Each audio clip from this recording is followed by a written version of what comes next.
జిల్లా సోంపేట మండలం జింకిపద్ర గ్రామంలో విషాద ఛాయలు అలుముకున్నాయి. కువైట్ హిజ్ హైనెస్ అమీర్ ముంగాఫ్ అగ్ని ప్రమాదంలో జింకిపద్ర గ్రామానికి చెందిన 30 ఏళ్ల తామాడ లోకనాథం మృతి చెందాడు. కువైట్లోని మంగర్లో బుధవారం జరిగిన అగ్ని ప్రమాదం జరిగింది. ఈ ప్రమాదంలో 49 మంది ప్రాణాలు కోల్పోయారు. వీరిలో దాదాపు 45 మంది భారతీయులు ఉన్నారు. ముగ్గురు ఫిలిప్పీన్స్కి చెందినవారు.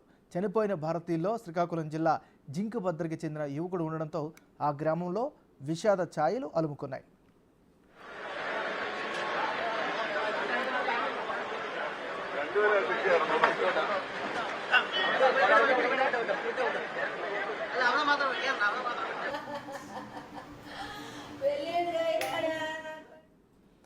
ఈ నెల 8న ఇంటి నుంచి బయలుదేరిన లోకనాథం కువైట్కి చేరుకుని పరిశ్రమలో విధులకు హాజరైన రోజే ఈ ప్రమాదం జరిగింది.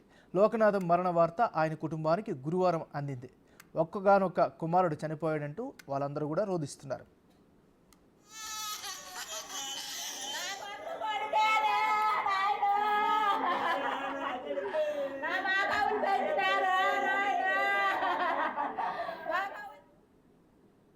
చాలా దురదృష్టకరమైన విషయం. ఎందుకంటే ఆయన మొన్నటి వరకు ఊర్లోనే ఉన్నట్టున్న వ్యక్తి ఏ రోజైతే అక్కడ చేరుకున్నారో ఆ రోజు ఈ దుర్ఘటన జరగడం, ఆయన అందులో ప్రాణాలు కోల్పోవడం జరిగింది. మరి అది అత్యంత బాధాకరమైన విషయం, విషాదకరమైన విషయం. ఎందుకంటే వాళ్ళ కుటుంబంలో ఆ వ్యక్తి వాళ్ళే ఉపాధి ఉంది.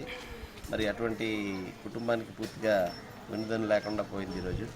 దాని విషయమై మరి అక్కడి నుంచి బాడీ తెప్పించడానికి అని చెప్పి మన ఈరోజు నిన్నటి నుండి ఎంపీ గారితో కోఆర్డినేట్ చేసుకుంటే రామ్మోహన్ రెడ్డి గారు ఎప్పటికప్పుడు మాట్లాడుతున్నారు. వాళ్ళ ఫ్యామిలీ వాళ్ళతో కూడా కాల్లో మాట్లాడడం జరిగింది.